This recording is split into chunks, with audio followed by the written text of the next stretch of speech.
Today, exclusively for LBC, I'm going to be interviewing Marine Le Pen, the French presidential candidate and the front runner in the election. It's a two-round election, the first one in April and the second one in May. Marine, thank you for agreeing to do this. It's a pleasure. Britain leaving the European Union, what does it mean for the European Union? What does it mean for France and in particular for this election? Well, obviously, it's a very strong signal. There is at least one way of finding the keys to the jail, because we had been told that it was not possible to leave the EU, and the UK has just demonstrated that when the people want it, well, it can set up the conditions to exit the EU. So thank you for sort of showing us the way out of this huge prison, which is the EU for the peoples. And it is very lucky for the UK, and everybody knows that, because beyond the strategy of fear implemented before Brexit, today the UK is already reaping the benefits, all the benefits of this bold decision that the people made. It makes it possible to be free and to move forward without the EU poking a knife in your ribs and obliging you to go where you don't want to go. It means that you can control your borders, your economy. You can negotiate trade agreements that are in the interest of your country. Now, your position in regard to this election is what you've said is that you will renegotiate France's relationship with the European Union and then put it to a referendum of the French people. It's interesting because David Cameron said exactly the same thing. He said he would renegotiate with the European Union, he would put it to a referendum, but he, of course, was doing it with the belief that the United Kingdom would then stay part of the European Union. Are you doing a mirror opposite of David Cameron? Are you doing this because actually in your heart you've decided the time has come for France to leave the EU? Well, I think that's the fundamental difference between Mr. Cameron and myself. Mr. Cameron decided to go ahead with a referendum for election reasons. The idea was to appeal to those in his movement who felt closer to UKIP than to a pro-European vision. And so thank you for reminding us that Mr. Cameron would never have contemplated the possibility of the UK leaving the EU, and the negotiation was not really a negotiation, it was a farce. And this is not at all my frame of mind for the negotiation. I was quite clear with the French in this regard. I told them we want to restore the four sovereignties, the territorial, monetary, economic and legislative, the superiority and the law prevailing over European directives, and there will be a referendum. And if the negotiation fails and if the French do not want to leave the EU, as I said, I would step down, because nothing in the 144 commitments can be implemented in the prison of the EU, whether it be in terms of the economy, in terms of corporations, in terms of tax, fighting immigration, or when it comes to preserving our identity. Nothing is possible within the EU today. So let's be absolutely clear. You've decided that it's right for France to leave the European Union.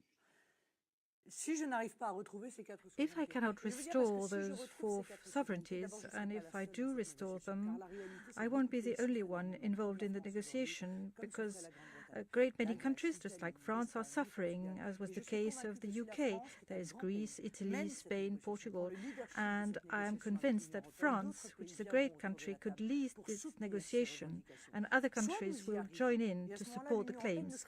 And if we do succeed, the EU will no longer be the EU, just like the USSR, that would accept private property or multiple parties or freedom of the press.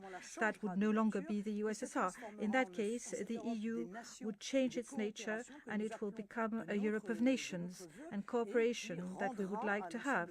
And in that case, it would give all the European countries the freedom that they have been lacking and that make us slaves. Yes, I mean, in a sense, your renegotiation, if you win this election, is to go to Brussels and say, change everything or we're leaving. That's exactly right. Change everything and give us back what you have taken from us. Give the people back sovereignty it deserves.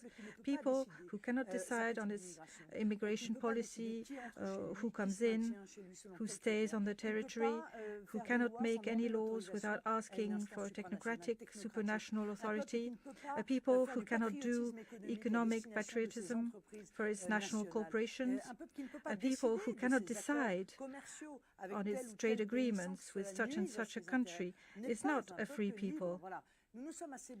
We have fought. We have fought it out for a long time. The UK has fought it out, so has France, in order to become free countries, fully free countries, and I am not going to give up. Now, because part of that is leaving the euro.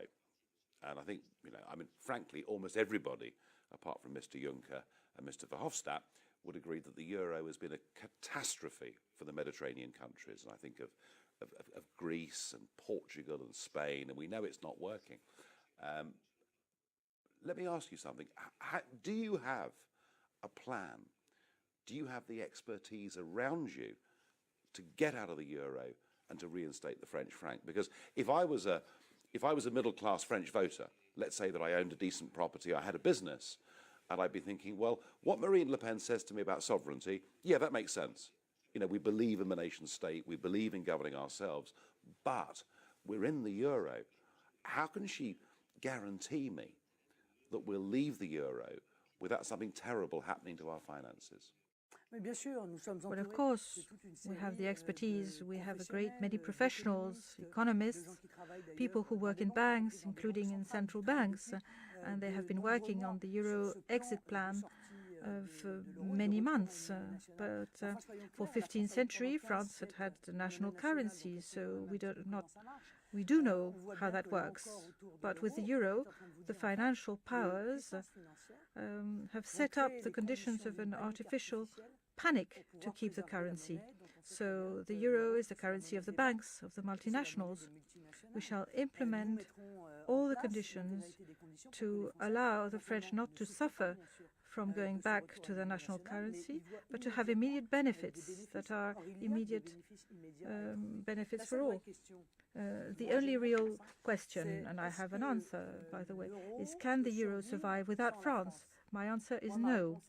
And that is why I have all the establishment against me, all the pro-European system against me, all the financial institutions and the banks know that the euro is the cement of the European Union. If France comes back to its national currency, then the euro will no longer exist, and that is a good thing. The currencies will come back to their level of natural value, which is very logical and fairer in terms of international trade. Well, no, the truth is, it isn't just the Eurozone that can't survive without France. The European project can't survive without France, because after all, this was a project of reconciliation back in the 1950s. And if I'd been alive in the 1950s, I would have supported the idea that nations should be friendly together.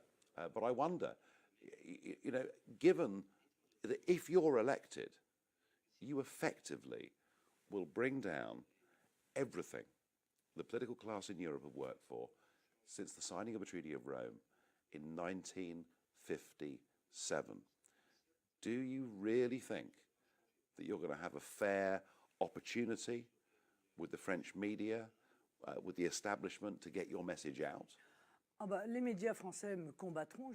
the French media will fight me until it happens, and when it does happen, part of the media will explain that I was right from the start. That's not a problem.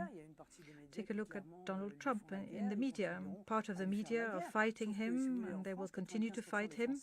But in France, 95% of the people don't trust the media anymore. You have to be aware that it's not the media who decide. If that were the case, it would not be a democracy. Why am I fighting for the restoration of the natural national currency? Well, because I believe it's in the interest of the people. It's as simple as that. It's not for dogmatic reasons. If the euro had contributed to the wealth that had been promised, the jobs, the growth, I would say, well, it seems to work. But not only do we have a tragic situation economically, we have broken our record of 50 billion euro in deficit in January, but there's also a kind of war between nations. There's a lot of tension between European nations. They trade insults. Leaders call each other names, coward, liar, whatever. So I think that's not good. I think that restoring peace will involve restoring nations that are fully back in their sovereignty and that can therefore talk to one another and will come up with great projects like Airbus or Ariane that have been very successful because they have nothing to do with the EU. Now, 2 weeks ago, Theresa May, our Prime Minister, rolled out the red carpet for Emmanuel Macron as he went through the front door of number 10 Downing Street, met the Prime Minister, did a press conference on the steps. It seemed to me perhaps to be quite overt, open support from the British Prime Minister for the man that is likely to be your rival in the second round. So the question is, has the British Prime Minister snubbed you? Has she said that you can't go and meet her? Well, that seems to be the signal that I received. I find it difficult to understand the consistency of the ideas and convictions in this approach, because Mr. Macron is, of course, the key salesperson of globalization. He is for everything, deregulation of everything, opening up of borders, mass immigration. He went to Algeria and explained it was necessary to build a bridge, as it were, between Europe and Algeria. So that is actually quite the opposite of what Brexit stands for and the choice which was made by the British people. So I do not understand this discrepancy, this contradiction between what Theresa May stands for, because she has decided to be the person who will implement Brexit, and her meeting with Emmanuel Macron.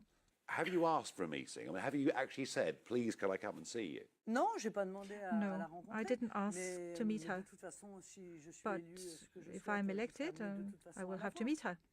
Well, that's true. And actually, with Donald Trump, number 10 wanted nothing to do with Donald Trump whatsoever, because they thought he would lose. And when you win, if you win, then that would certainly change. Well, she's good at getting it wrong, but that's rather reassuring. What about looking to the future? So Britain is leaving the European Union, and let's say that you in May succeed in becoming the French president. How do you see the relationship between France and the United Kingdom going into the future? I see no reason why France and the United Kingdom should not have excellent relations.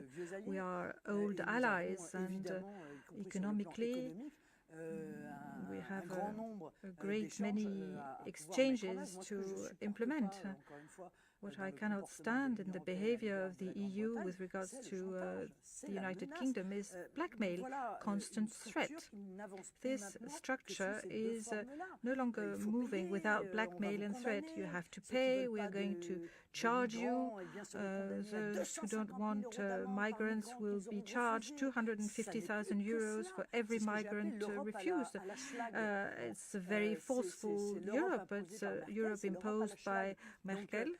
And I believe that between two nations as old as ours that are free and confident, we'll have excellent relations as well as trade relations, as was the case in the past. I mean, this is very interesting because much of your manifesto talks about unfair competition, talks about French businesses effectively being undercut, talks about the need to protect French business in the modern world. Do you see, I mean, is there potential in the case of the United Kingdom for us and France to have a trade deal together? Yes, of course there is potential. Economic patriotism that I want to set up is quite simple and straightforward. Local authorities in the French state must obviously use French suppliers. It makes common sense. They spend money from the French people, and therefore it makes sense that they should be able to take part in public tendering, and French companies should be preferred in order to create French jobs. But again, the money spent by the French state is not all the French economy.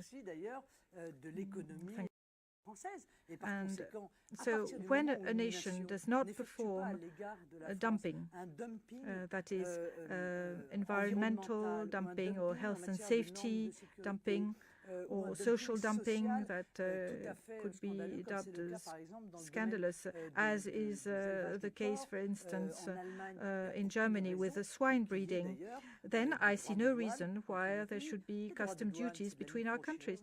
Custom duties are like microsurgery. When a strategic industry is in jeopardy in one country and which emanates from dumping which is not acceptable, in that case you can set up custom duties depending on the products and depending on the countries, but it should not be general. I think that France should also conquer the world, and the euro is a major handicap. It is interesting to hear you saying that, because Monsieur Hollande talks about the United Kingdom outside the European Union. I mean, he's not going to be there, I know, but it shows the thinking of some of the French political class. He talks about the UK outside and about big tariffs on both sides. And I note that we are one of the biggest buyers of French agricultural produce, of French wine, and actually the United Kingdom for France is a very, very important market. I mean, do you think the French establishment, in opposing Brexit and in supporting a tough deal with Britain after Article 50, do you think they're actually putting the interests of the European Union above the interests of French workers?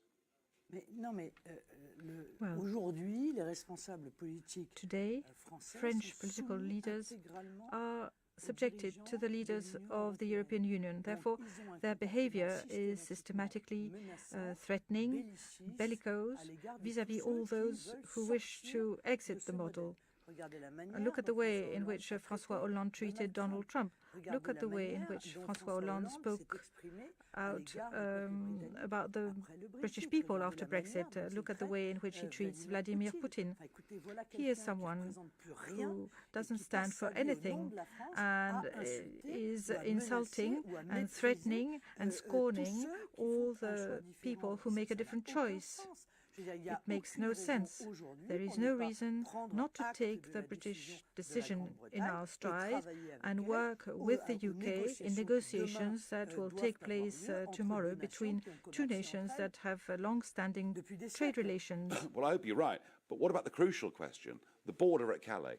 We've had French minister after French minister say that if Britain leaves the European Union, the British border at Calais goes back to Dover. Do you have a view on that issue? Well, they do not seem to have a very humanistic vision. What do they want? More and more deaths on the shores of our countries, on the shores of Britain? It makes no sense. Once again, changing Calais into Lampedusa. I don't know. France must control its own borders. We should stop having people making it all the way to Calais. Great Britain is in charge of its borders, we're in charge of ours, and if we leave everything open, we are setting the conditions to have more and more migrants who will once again build this terrible jungle, as in Calais, because Calais is the last border before Great Britain. Some people say that the UK should open up its borders to avoid any problems. I say that France has to control its borders to avoid having a Calais again. So if France leaves Schengen, if France leaves the Schengen area... Of course, immediately, right away. This is one of the first things that I would implement when I'm elected. Immediately, I would suspend Schengen agreement and I would restore our borders, because we can no longer continue to live with this pressure exerted by immigration. And it's going to resume now that the weather's improving. Now, it is. And I have to appeal to you, though. on behalf of one group of immigrants, because there are about 250,000 British people, mostly retired, some in business, mostly retired. They're living in France, they're living in Brittany and Normandy and wherever it may be. What happens to 250,000 British people who are living in this country if you get elected? Well, there again, all this is another strategy of fear. Quite obviously, after Brexit, nothing will happen to French citizens living in the UK, and nothing will happen to British citizens that have settled in France, who have homes there. Having your own migration policy does not mean not having any foreigners on your soil. It means having demands with regards to people living on your territory. When people live on your territory and are not criminals, if they don't dispute our laws, our ways of life, our customs, our values, and so on, I see no reason why we shouldn't continue to welcome them in the French style. But once again, we are confronted with immigration, which has a completely different nature. So I do not want to have a workers' directive whereby foreign preference is given because foreign workers are cheaper than French workers. Yes, I believe that a French person should have priority of access to jobs versus those who have come to France for jobs, because we have 7 million unemployed. But this has nothing to do with any form of hostility or hatred towards foreigners. It's just common sense. With 7 million people unemployed, we must give our fellow citizens the means and ways of living decently. Well, there are 300,000 French people living in London alone. I call them refugees. They've left France because they fear, and they're nearly all very successful people. They're professional people, they're people that are doing very well, they're earning good money.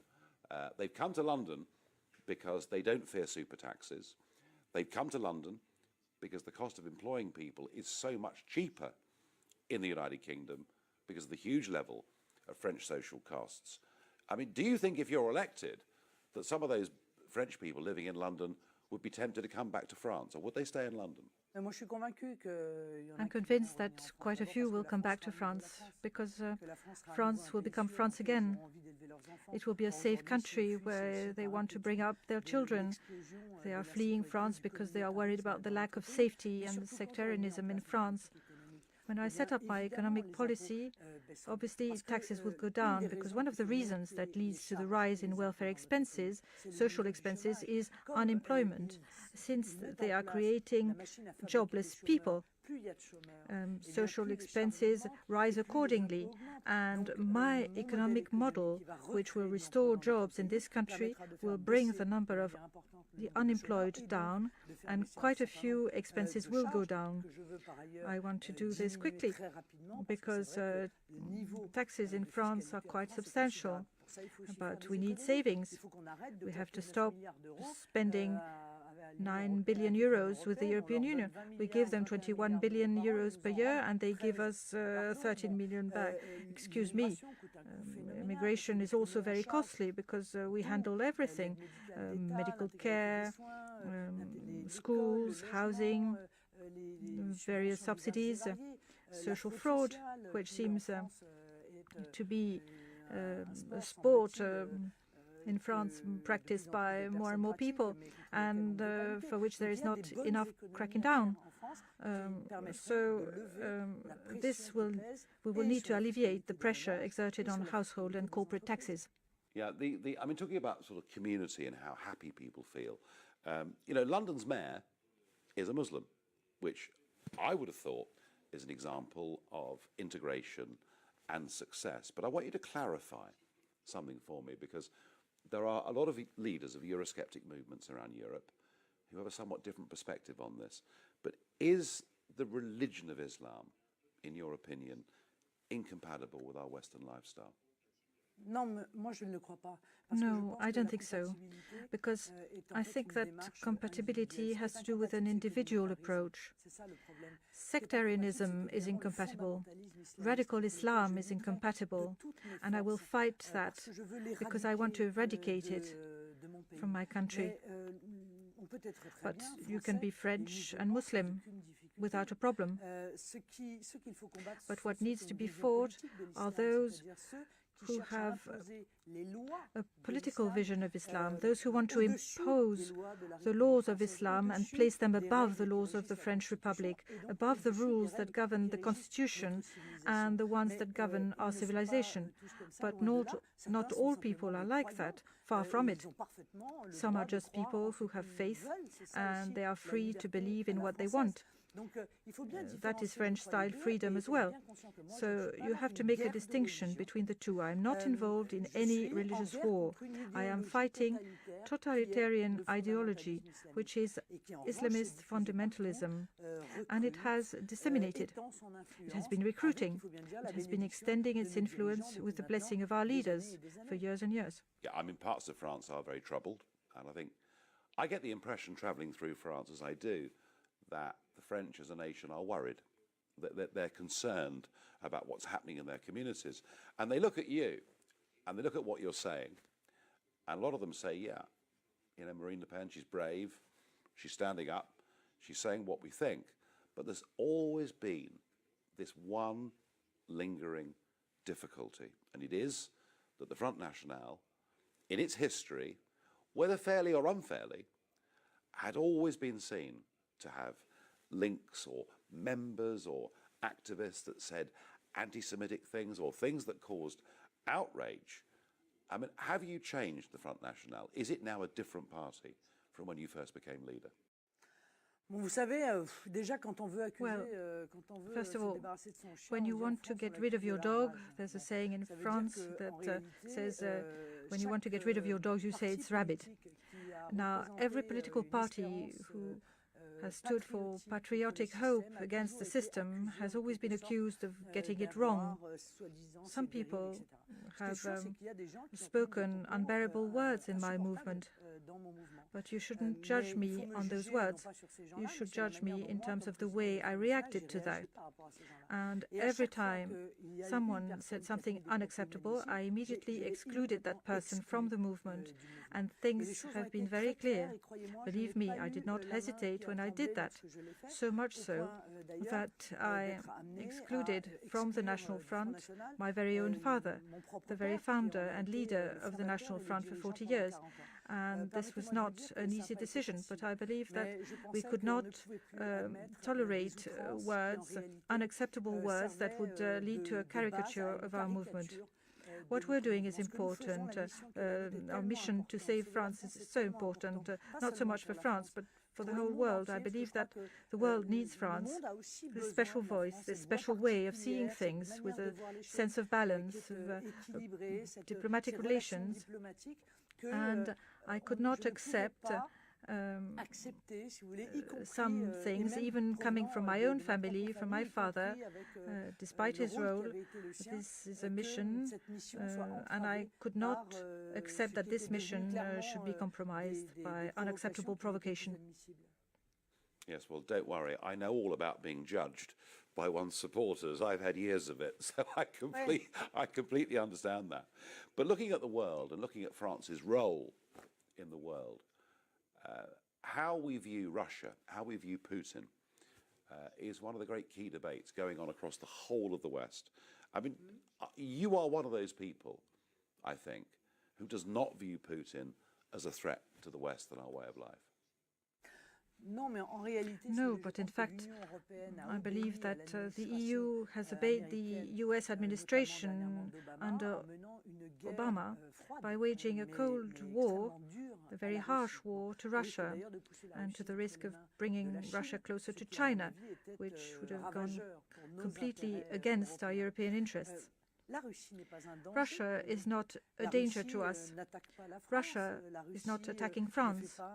Russia does not have aggressive social or environmental dumping against France. Russia does not threaten our identity or our geostrategic interests. So why should I be hostile to Russia? Russia is a great nation. It has a role to play. And objectively speaking, in Syria, it has played an important role in fighting against Islamist fundamentalism. Russia must be a trade partner, a geostrategic partner. I see no reason why it shouldn't be on a par with the US. As a matter of fact, I don't have any preference for the US or Russia. I believe that France has to entertain very good relations with these two great nations, the US on the one hand and Russia on the other. And I'm very happy to see that the US and Russia could improve and pacify their relations, because we are stuck between the two. And it is not in our own interest to have more tension and more conflict. No. But is the accusation that politically you've taken money from Russian sources, does that not damage you in terms of this argument? No, not at all. I don't think so. I borrowed money from a Russian bank. Fine. What am I supposed to do? I'm supposed to pay it back. I took out personal loans from French banks, and the banker hasn't come to my home to decide what school my children should go to or what color my curtains should be. By the same token, it's a Russian bank that has lent me money, and that doesn't matter at all. It could have been American or a bank from Mali or from Guatemala. This obliges me to nothing. It's the only bank that I found. It was from Russia. Even Anglo-Saxon banks don't want to take any risks of lending me money, perhaps because they are undergoing some political pressure from the banking system. And this is quite revealing in my case. You think the big banks are against you, do you? Well, I don't know, but I requested a loan from banks worldwide. And French banks lend money to all the candidates, including the candidates from the far left, Mr. Mélenchon, but not to me. I asked banks across Europe, across the world, and I did not find any banks that would lend me money. At some point, I figured, well, it must be a problem. Although I'm leader in the polls, I don't see any reason why I should be an exception, unless they are under some form of pressure. Well, somebody else who's arguing for better cooperation with Russia and trade with Russia is Donald J. Trump, the 45th president of the United States. What is your view on Donald Trump? Well, I was the only one in France who spoke out during the campaign and said that I wanted Hillary Clinton to be defeated. And actually some words spoken by Trump converge with my views of the interest of France. Refusal of the transatlantic treaty, TTIP, and his will to stop systematic interference of the US abroad. And of course, this has been at the origin of a great many forms of dysfunction and imbalance worldwide, Iraq, Libya, and so on. So when Donald Trump says, I want to be the president of the US and not the president of the world, well, all I can do is applaud. Fine, that's very, very well. He wants to reindustrialize the US. He wants intelligent protectionism, economic patriotism. I want that for my country too. So once again, I had no reason to howl with the wolves, with all the other political leaders who, all of them, without exception, turned against him. They supported Hillary Clinton. And so no reason, because in my view, that would serve the interests better. So Brexit, Trump, the Italians vote against in a referendum and the Prime Minister resigns. Is this a global revolution? Yes, yes, of course. There is a revolution going on, a revolution of nations.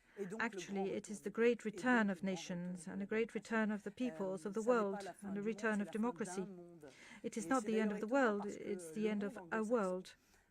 And that's quite surprising, because the Anglo-Saxon world made up the US and the UK and others who are the ones who design free trade, globalization, and blurred borders, and these are the countries that have just said, stop, that is enough. And they are doing this very pragmatically. Enough is enough? Okay, fine. That's very good. But in the Reagan years, it was a different situation, but with Reagan and Margaret Thatcher, it was a different world.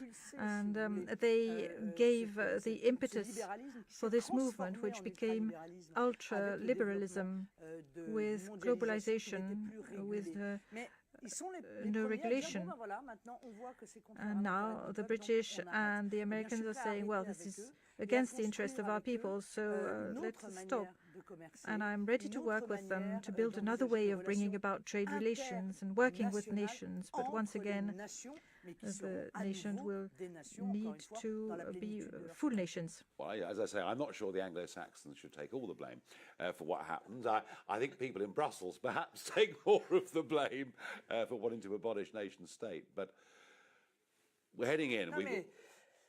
The Anglo-Saxon world has implemented liberalism, and the European Union transformed it into ultra-liberalism.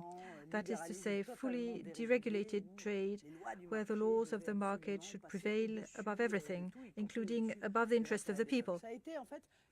This was a kind of drift, and it became a great big globalization movement. And now we have the same objectives. So let us seize the opportunity.